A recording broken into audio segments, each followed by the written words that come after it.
I answered an ad in the paper. Just a study on memory, they said. An hour of my time for a few dollars. The room was clean. The man in the lab coat was polite. There was even coffee. It felt safe, institutional, official. A clipboard, a handshake, a nod. Then came the switches, the levers, the instructions. They told me it was harmless. The man behind the wall would answer questions. If he got them wrong, I'd press a button. Just a sound, a buzz, a jolt. Nothing serious. I asked, what if he doesn't want to continue? The man in the coat smiled and said, the experiment requires that you proceed. So I did, not just once, again and again, until his screams changed me. And if you think you'd have stopped sooner, I hope you're right, but I wouldn't be so sure. The building didn't look like much, a side door of a university complex. Pale bricks, fluorescent lights, no sign on the wall. But when I walked in, everything felt intentional, sterile, measured. A table with a clipboard, a coat rack, a hallway that smelled like pencil lead and disinfectant. The man greeted me without a smile. He wore a white lab coat buttoned all the way up, a clipboard held close to his chest like a shield. His voice was calm, practiced, too practiced. Thank you for volunteering, he said. We're studying memory, specifically how punishment might improve learning. I nodded. I didn't ask questions. He led me into a small room. Another man was already sitting there. Middle-aged, soft-spoken. We shook hands. He said his name was Wallace. They told me we'd draw slips to decide roles, teacher or learner, but there was only one real slip in that hat. I was the teacher. Wallace was the learner. They separated us. I was taken to a narrow room with a switchboard, 30 labeled levers, each one marked with increasing voltage. 15 volts, 30 volts, 45, all the way up to 450. Some were marked with warnings. One said, danger, severe shock. The last one simply read, XXX. I laughed nervously. He didn't. He pointed to a microphone and a speaker on the wall. You'll read a series of word pairs. If the learner gets them wrong, you press the switch. Each wrong answer, increase the voltage. I stared at the panel. So, these are real? They simulate shock, he said. The learner has a heart condition, but the shocks are not dangerous. That didn't answer my question, but I didn't ask again. I was handed a list of word pairs. Blue boy, nice day, sweet flower, harmless enough. Wallace's voice came through the speaker. He sounded calm. Ready. The first question was answered correctly. The second wasn't. I hesitated. My hand hovered over the first switch. 15 volts. The man in the lab coat nodded. The experiment requires that you continue. So I pressed it. A faint sound came through the wall. Not a scream, more like a grunt. I looked at the man beside me. He said nothing. The next mistake came quickly. 30 volts, then 45. With each press, the sound behind the wall changed, longer, sharper. Still, the man in the coat stood silently, still, watchful. He didn't yell, he didn't command, he didn't threaten. He simply existed, in that coat. And I followed the voice. By 105 volts, Wallace started to protest. I don't want to do this anymore, he said. I turned to the man. He's asking to stop. The reply came instantly, softly. The experiment requires that you continue. I stared at the switch. Somewhere in my head, a voice whispered, this isn't right, but it was drowned by another one. You signed up for this. Just finish. I pressed the next button. The speaker crackled with another cry, and I looked at the man in the lab coat, still calm, still unmoved. And I felt something terrifying take hold. It wasn't fear. It wasn't anger. It was relief. Because as long as he was there, I didn't have to think. I just had to listen. The first time I pressed the button, I didn't expect to feel anything. 15 volts, that's what it said. The lowest on the panel, just a flick of the wrist, a sound, a number, a task. I read the pair aloud. Blue boy. Wallace's voice came through the speaker. Blue, girl? Wrong. I glanced at the man in the lab coat. He gave the faintest nod, so I reached for the first switch. It clicked with a soft mechanical snap. Then came the sound. Not a scream, just a small grunt. Surprised, short. Like someone catching their breath too late. It echoed longer in my chest than in the room. I looked at the wall, knowing he was on the other side. Strapped in, listening, trusting. I felt his pain and my own heartbeat. It was louder than I expected. The second question came. I read it slower. Nice day. Wallace answered wrong again. 30 volts. This time, the noise was sharper. A groan followed by silence. The kind of sound you make when your body flinches before your brain catches up. I paused. My hand hovered over the next switch. I turned to the man beside me. He didn't sound okay. He didn't move. Please continue. That felt real. The shocks are uncomfortable, not dangerous. But he said he had, the experiment requires that you continue. That phrase, it landed differently the second time. It wasn't a suggestion, it was protocol. Something about the coat, the clipboard, the tone, it all made the phrase sound official. Like it had been printed long before I got here, like I was simply fulfilling a slot in a system too large to argue with. So I continued. 45 volts, 60. Each button press brought a new sound, a new twitch behind my ribs. I wasn't angry, I wasn't even confused. I was detached, watching myself, waiting to see if I would stop. But I didn't. Wallace began to speak between questions. This hurts. I don't think I can do this. Please stop. The phrases came like waves against a cliff. I braced for them and still pressed. At 75 volts, I finally looked back at the man in the coat. What happens if something goes wrong? His eyes never left mine. We are responsible, not you. That sentence did something. It shifted the weight. It gave me permission. If I wasn't responsible, then what was I? Just a hand on a button, just a voice reading a list.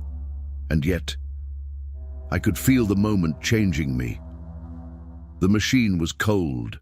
The room smelled like paper and sweat. My pulse ticked in my throat, and the man on the other side of the wall was no longer a stranger. He was a voice in pain, a voice that used to greet me, a voice that now trembled. Still, I kept reading. Still, I kept pressing, because every time I hesitated, that phrase returned. The experiment requires that you continue. The room didn't change. The walls were still bare, the equipment still cold, the man in the lab coat still silent beside me. But I had changed. I don't remember the exact moment it shifted. Maybe it was the way Wallace's voice cracked at 120 volts. Maybe it was how the pauses between his responses grew longer, like he was trying to disappear between each jolt. Or maybe it was the sentence I never expected to hear. Let me out. It wasn't angry. It wasn't theatrical. It was desperate. A plea pulled from someplace deeper than discomfort. There was fear in it. And more than that, the realization that this might never stop. I froze. My hand hovered above the next switch, 150 volts. I didn't look at the panel. I looked at the door. Not his door, mine. I could leave. Walk away, say it had gone too far. But I didn't move. The man in the lab coat didn't raise his voice. He didn't plead. He simply read the phrase again like an actor bored with his lines. The experiment requires that you continue. That line had become scripture. I opened my mouth. He asked to leave. He agreed to participate. He's begging. The shocks are not dangerous. How do you know that? Silence. That was the first time I noticed it. The silence after the command. There was no reassurance, no evidence, just expectation. And yet, I still looked back at the panel. The numbers didn't look the same anymore. They weren't volts, they were thresholds, moral ones. I pressed the button. The sound that followed wasn't just pain, it was betrayal. He screamed, "I said let me out!" I closed my eyes. He kept screaming, then coughing, then nothing. The speaker crackled with static, and still the clipboard beside me didn't move. I looked at the switches. I looked at my hand. It was shaking, not with fear, not entirely. There was something else, shame, or maybe recognition. I wasn't testing memory anymore. I was testing the limits of my soul. I wanted someone to barge in, to say, "Stop! This is wrong." I wanted the walls to crack and a voice to boom down from the heavens and tell me this was madness. But no one came. And the man in the lab coat, he stood beside me, calm as always. I asked him, "Why doesn't he answer?" He replied, "Please continue." There was no hesitation in his tone, no cracks in his mask. He might as well have been asking me to turn off a light. But I wasn't turning off anything. I was turning myself into something else. Each time I pressed the button, I felt something die. Not in Wallace, in me. I wasn't a participant anymore. I wasn't even a person. I was a function, a part of the machine. And the worst part? It felt easier than resisting. It was easier to follow than to confront. Easier to obey than to decide. Easier to watch the pain than to become responsible for stopping it. I looked at the panel, and for the first time, I asked myself a question I couldn't answer. Is this still science? Or is it just obedience dressed in a lab coat? I thought maybe I was the only one. Maybe I was weak. Maybe I lacked backbone. Maybe no one else would have done what I did. Press that button again and again against the sound of screaming. But I was wrong. I returned the next day as an observer, not to participate, just to watch. The lab coat granted me that privilege. This time the clipboard was in my hands. The chair was different, but the room hadn't changed. They came in one by one. Different faces, same instructions. A few joked nervously. One asked if there'd be math involved. Another laughed and said, "I'm terrible with electricity." Most just nodded along. I watched the first shock go out. 15 volts. Same startled grunt from behind the wall. Same glance toward the man in the coat. Same nod. Same words. "Please continue." And they did. Some smiled awkwardly, apologizing with their eyes every time they pressed the button. Some frowned, focused, clinical, as if it were a test they wanted to ace. But most obeyed. One man, middle-aged, maybe a father, made it to 210 volts before he hesitated. "He's asking to stop," he said, voice trembling. "I don't think I should continue." The man in the coat replied flatly, "The experiment requires that you continue." The man blinked, looked at the wall, then said, "Okay." He pressed the button. The scream came. He closed his eyes. Another participant, young, confident, stopped at 135 volts. "This isn't right," he muttered. "He's in pain." He stood up, hands shaking. That one left. But he was the exception. Most stayed, most pressed on. Some cried, one laughed, a nervous, broken kind of laugh. He said, "It's not real, right?" No one answered. So he kept going. I asked one of them during a break, "How did it feel?" He looked at the floor. I kept telling myself, someone smarter than me decided this was okay. That stuck with me. Later, one man paused at 300 volts, the point where Wallace had gone silent. No scream, no voice, just static. He looked up and asked the question I'd been avoiding since the first day. "Who's responsible if he dies?" The man in the coat replied calmly, "I am." That answer, that simple phrase, "I am," wrapped everything in a bow. It gave them cover. It gave them comfort. Because if someone else claimed the responsibility, they could keep pressing the button and leave their conscience untouched. But I knew better. The lab coat may have absorbed the blame on paper, but the screams still echoed inside the ones who obeyed, and I saw it each time they flinched, each time they paused before pressing, each time they glanced at the door but didn't leave. Something was leaving them, something vital. They weren't being forced, they were being given permission, and they took it. We all did. The worst sound isn't the scream, it's the moment after, when there isn't one. The last thing I remember Wallace saying was, "I can't take this anymore." His voice cracked, not like an actor, like a man with limits, a man about to break, and then nothing. No cough, no breath, just the hum of the machine, just the quiet pulse of my own panic in my ears. I looked at the panel. 330 volts. The next switch was 345. I turned to the man in the lab coat. He's not answering. He looked at me, completely unmoved. Continue with the next word pair. But he's not responding. What if no answer doesn't mean stop? That sentence hung in the air like smoke. Heavy, acrid, impossible to swallow. I said, he could be unconscious. He didn't blink. You must treat no response as an incorrect answer. And if he's... The experiment requires that you continue. I stared at the switch. 345 volts. My hand wouldn't move. Not at first, because this was no longer just about obedience. This wasn't discomfort, or social pressure, or awkwardness. This was the cliff and the fall. This was the moment where pressing the button stopped being a reaction and became a choice. I told myself what they told me. He's fine. I told myself what I needed to believe. It's just a recording. I told myself what cowards always whisper, it's not my fault. And then I pressed it. The silence that followed was louder than any scream.